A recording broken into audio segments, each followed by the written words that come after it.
এইরকম একটা সংবিধান সম্পর্কে, সংসদীয় ব্যবস্থা সম্পর্কে অশিক্ষিত মুখ্যমন্ত্রী পশ্চিমবঙ্গকে নেতৃত্ব দিলেন 15 বছর। এবং একে আনার পিছনে আমরা অনেক বড় স্বপ্ন নিয়ে এনেছিলাম, এটাও আমাদের সকলের অনুতাপের বিষয়। মুখ্যমন্ত্রী বলছেন যে গতকাল হুমকি সুরে কথা বলেছিলেন জ্ঞানেশ কুমার, তাই মুখ্যমন্ত্রী গতকাল জানিয়ে এসেছেন যে আমরা আপনাদের কৃতদাস নই। প্রমাণ আছে, প্রমাণ আছে। আর আমি যদি বলি জ্ঞানেশ কুমার এবং ফুল ইসিআই বেঞ্চ তারা মুখ্যমন্ত্রীকে এবং তার টিমকে করকে দিয়েছেন। আমি যদি বলি আমার কাছে প্রমাণ নেই। মুখ্যমন্ত্রী প্রথম প্রশ্ন করেছেন 6টা চিঠি দিয়েছি উত্তর দিননি কেন।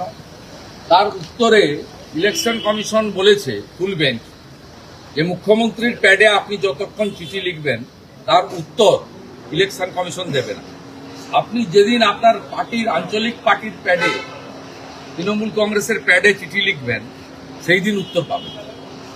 আমি যদি বলি ইলেকশন কমিশন মুখ্যমন্ত্রীকে প্রশ্ন করেছেন যে আপনি করসপন্ডেন্ট নাম্বার হিসাবে আপনার প্রিন্সিপাল সেক্রেটারি গৌতম সান্যালের ফোন নাম্বার দিয়েছেন কেন।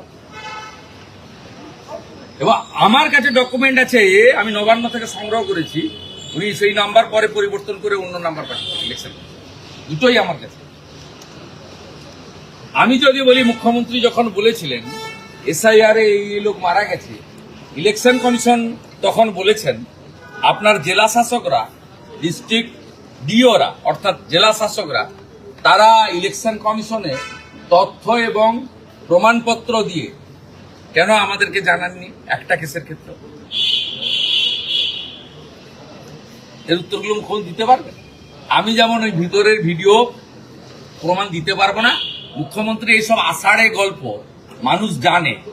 উনি পশ্চিমবাংলার যে মূল সমস্যা, যেটা এক্ষুনি আমি করে এলাম, বেকারত্ব, নারী সুরক্ষা, সীমান্ত সুরক্ষা, অনুপ্রবেশ, সিন্ডিকেট এবং হিন্দুদের উপরে, হিন্দু দেবদেবীর উপরে, হিন্দু মন্দিরের উপরে, হিন্দুত্বের উপরে, হিন্দু ধর্ম পালনের উপরে যে ধরনের মৌলবাদী, জঙ্গি, জিহাদি, উগ্র ধর্মান্ধদের, জামাতিদের স্টাইলে আক্রমণ, এগুলোই পশ্চিমবাংলার মূল সমস্যা।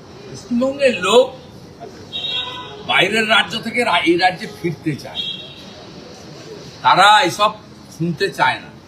আর মুখ্যমন্ত্রী চাইছেন এইসব ভন্ডুল করে, কালকেও দেখবেন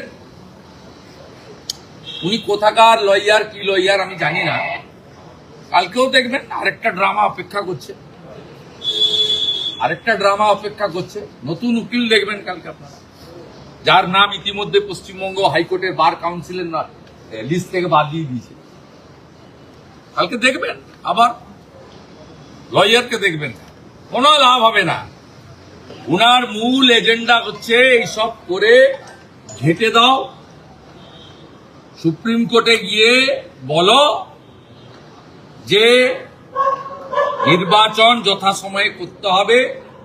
এসআইআর তো ভন্ডুল করে দিলাম, তাহলে 24-এর লোকসভা নির্বাচনের লিস্টাই করুন, যাতে মৃত থাকবে, ফেক থাকবে, সেখানে ডবল ট্রিপল এন্ট্রি থাকবে, বাংলাদেশের অবৈধ অনুপ্রবেশকারী মুসলমানরা থাকবে, বাবা মাজেদ তার 8টা ছেলে 3টা মেয়ে থাকবে, 4টা বউ থাকবে, তার নাম ভোটার লিস্টে থাকবে, তিনি সেই ভোটার লিস্ট নিয়ে আবার জিতে যাবেন।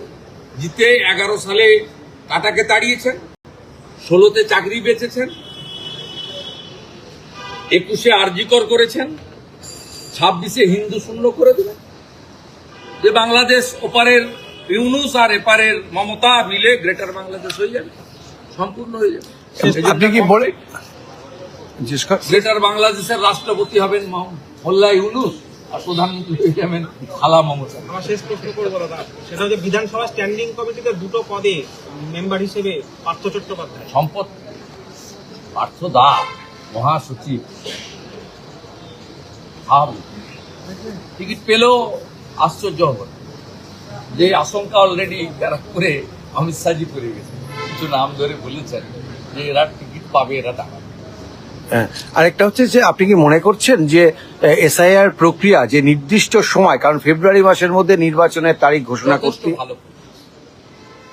মানে আমি মনে করি আনম্যাপ 30 লক্ষর হিয়ারিং আগেই হয়ে গেছে।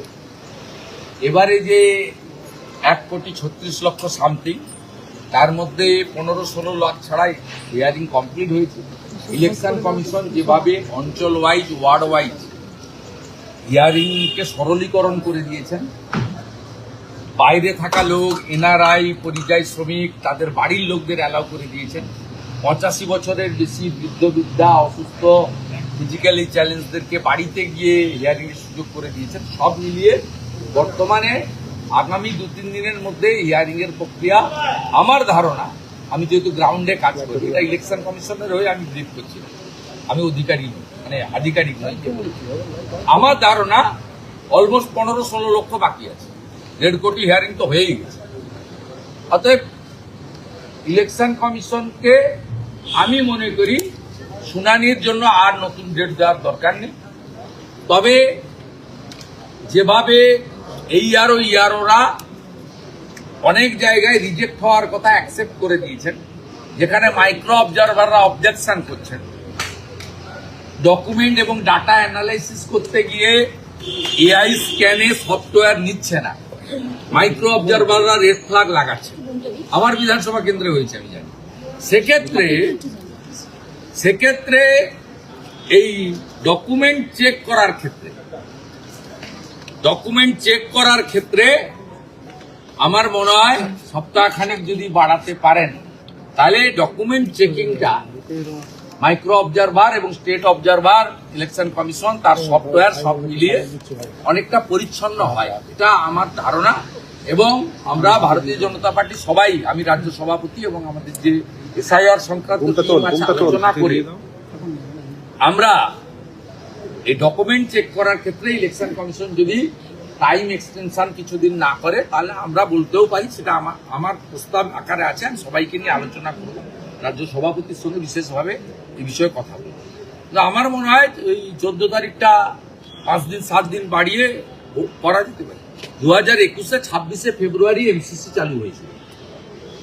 ওই নির্বাচনের ত্রুটিমুক্ত ভোটার তালিকা বের করানোর পরে 2-3 দিনের মধ্যে ভোট ঘোষণা করা যেতেই পারে। বিহারের ক্ষেত্রেও 2020 তুলনায় 4-5 দিন পরে ভোট ঘোষণা হয়েছে, 5-6 দিন পরে। এক্ষেত্রেও এরা টাইম দেখে নিয়ে করবে। তবে আমি মনে করি বিরোধী দলনেতা এবং পাবলিক রিপ্রেজেন্টেটিভ হিসেবে শুনানির জন্য আর দিন বাড়ানোর দরকার নেই। ডকুমেন্টেশন চেকিং এবং ভেরিফিকেশনের জন্য যারা আছেন, কারণ ইয়ারোদের একটা বড় অংশ জেলা শাসক তাবেদারদের চাপে অনেক ভুল ভ্রান্তি করেছেন, সেটা একটু চেকিং ভালো করে করা দরকার আছে।